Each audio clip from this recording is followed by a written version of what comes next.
até porque a primeira ligação feita por eles foi com o quadro A Santa Ceia de Leonardo da Vinci, o que nem é verdade.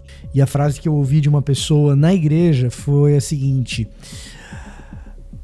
nós somos o único grupo que não é bem-vindo. Há quem diga que os cristãos estão fazendo barulho à toa. Afinal, a abertura das Olimpíadas foi a respeito dos deuses da mitologia grega.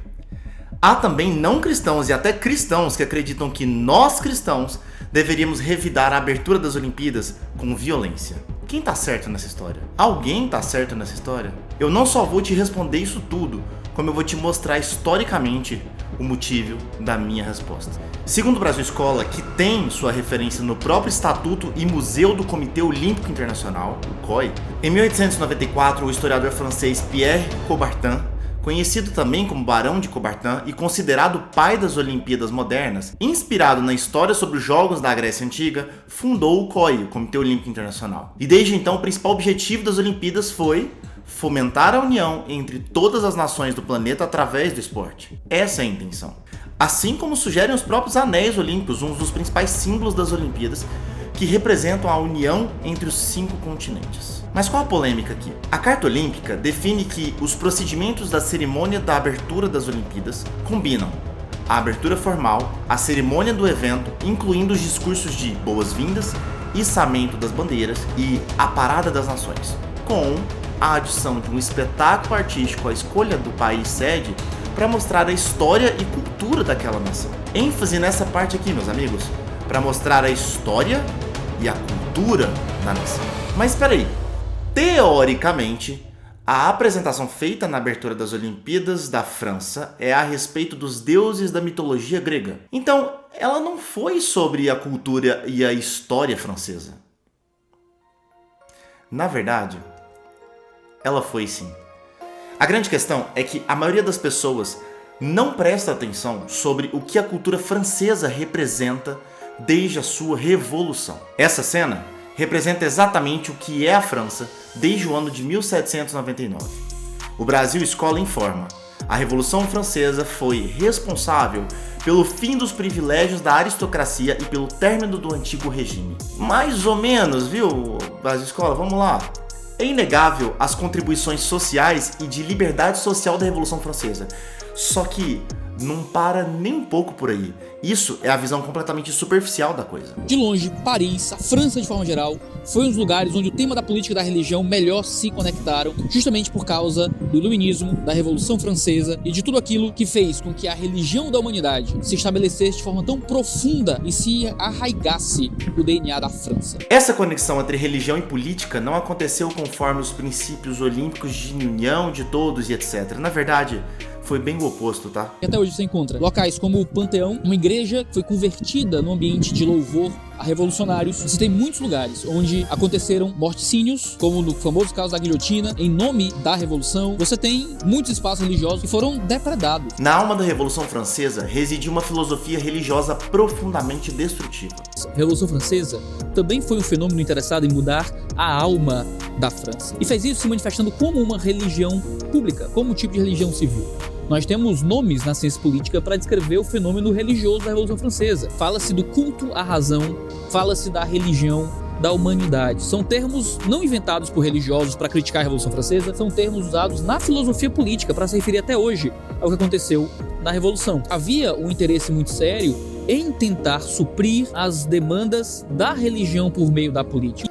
A cultura francesa, desde a Revolução Francesa, é fundamentada no surgimento de uma religião radical de culto ao ser humano e à pátria. Para que isso se implantasse de forma profunda, como aconteceu, era necessário sufocar e assassinar ideologicamente a sua maior oposição intelectual, o cristianismo. A prova disso está nas palavras de um dos principais pensadores do movimento na época, Joseph-Antoine Ceruti. O povo não deve somente observar a lei, ele deve adorá-la. O patriotismo é de fato apenas um sacrifício perpétuo à lei. Em uma palavra, enquanto o nome da lei não for tão sagrado quanto o dos altares, nossa salvação será incerta e nossa liberdade vacilante. Os ideais políticos franceses têm como uma de suas maiores forças motrizes a destruição de valores que estejam acima do Estado, como os valores cristãos, por exemplo. O motivo? É claro. para que uma religião de adoração ao ato político, ou seja, de adoração ao homem, substitua a verdade cristã. Se quiser se aprofundar mais nisso, o vídeo do 2 Dedos de Teologia é um documentário excelente a respeito desse tema e o link tá aí na descrição para você. Mas vamos lá, o que você pode me dizer é que, Vitor, a abertura das Olimpíadas foi sim sobre os deuses gregos, não sobre o cristianismo. Se esse passado histórico não te faz entender, talvez isso aqui faça você entender. Publicado no site do Terra essa semana a seguinte notícia: Raíssa Leal pode sofrer punição após gesto proibido nas Olimpíadas de Paris. A jovem de apenas 16 anos teria quebrado um protocolo ao mandar uma mensagem religiosa na língua brasileira de sinais Libras. A multimedalhista olímpica teria driblado as orientações do Ministério de Esportes da França, que pede que os atletas não façam manifestações religiosas ou façam uso de símbolos religiosos no intuito de garantir a laicidade do evento. Tá, vamos lá. Então quer dizer que a expressão pessoal de religiosidade de uma atleta de 16 anos pode comprometer a laicidade de um evento como as Olimpíadas? Isso não é laicidade. Achei que a ideia de liberdade e fraternidade eram bandeiras francesas, mas aparentemente esqueceram de completar essa frase. Provavelmente o original era liberdade para algumas coisas e fraternidade para algumas pessoas. Cara, é sério que não deu pra entender ainda? Então vamos lá. Olha o que o Joe Rogan, um cara que não tem nenhuma relação com o cristianismo, fala sobre essa abertura das Olimpíadas. Crazy people that are putting on the Last Supper with transsexuals. That's what they're doing. Was it the Last Supper? Yeah. I saw it was something out like. Fuck, it was. It said something like some Greek. Nonsense. They tried to say that after the fact. The lady who was playing Jesus literally said she was Olympic Jesus. She was joking around about being Olympic Jesus because she was in the same position Jesus was in the Last Supper. Yeah. She had the halo behind her head. Pô, o bicho tava aqui no pedal. Tá aí, ó. Então que, na verdade, aquela abertura teria sido inspirada nesse quadro holandês aí, que seria um quadro representando os deuses gregos, que não tem nada a ver com o cristianismo. 2000 anos antes, né? Quantos anos antes? Em 1495, Da Vinci pinta o quadro Santa Ceia. Em 1515, Rafael Sanzio pinta o quadro O Banquete dos Deuses, que tem quase nenhuma relação estrutural com o quadro de Da Vinci. Inclusive, nem contém uma figura central em destaque, como aparece na encenação das Olimpíadas. Ao longo da história, diversos quadros foram pintados com essa temática de festim dos deuses, e todos eles drasticamente diferentes do quadro de Da Vinci. Mas foi em 1635 que o pintor Jan van Billaert pintou o quadro Festim dos Deuses, mas ao contrário dos seus colegas anteriores, ele decidiu pintar o festim em torno de uma mesa, ao modo da icônica peça de Da Vinci, A Última Ceia. E isso como forma de zombaria à representatividade desse quadro.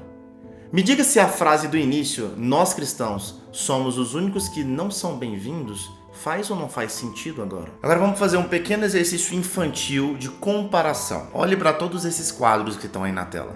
Agora, olhe para a foto da abertura das Olimpíadas. Qual desses quadros está realmente sendo representado? Fala pra mim. Eu não preciso nem comentar, né? É só analisar a história. É só ser sincero intelectualmente. Mas e daí? Agora que você sabe a real sobre a abertura das Olimpíadas, qual a resposta que nós cristãos devemos dar? Reflita um momento a respeito do que Jesus fez. Cremos que Jesus é o próprio Deus, Criador de todo o universo, Criador dos buracos negros, Criador das galáxias, definidor dos princípios da termodinâmica e das leis que regem o surgimento do cosmos. Esse Deus escolheu se rebaixar ao nível da carne, nascer de forma humilhante como um bebê que necessitou de cuidados de uma mãe humana, decidiu ensinar tudo o que importa para nós e pediu praticamente nada em troca. Ele tinha autoridade para mandar cair fogo do céu, para mandar os anjos dizimarem todo o Império Romano e seus zombadores junto. Mas ele optou por fazer o quê? Ele optou por livre e espontânea vontade se entregar calado, humilhado ao máximo, humilhado por suas próprias criaturas para salvar a minha e a sua vida. Em seu leito de morte, o que Jesus tem a dizer sobre seus zombadores?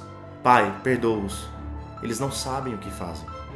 A humanidade só precisa crer verdadeiramente, mas mesmo assim, ela prefere zombar deste Deus. Mas calma, porque o apóstolo Paulo tem a melhor notícia para nós. Mas ele me disse, minha graça é suficiente para você, pois o meu poder se aperfeiçoa na sua fraqueza.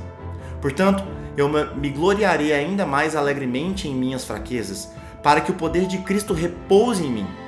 Por isso, por amor de Cristo, me alegro nas fraquezas, nos insultos, nas necessidades, nas perseguições e nas angústias. Pois quando sou fraco, é que eu sou forte. 2 Coríntios 12, 9 e 10. Aos zombadores do cristianismo, quanto mais formos humilhados, mais forte nos tornamos.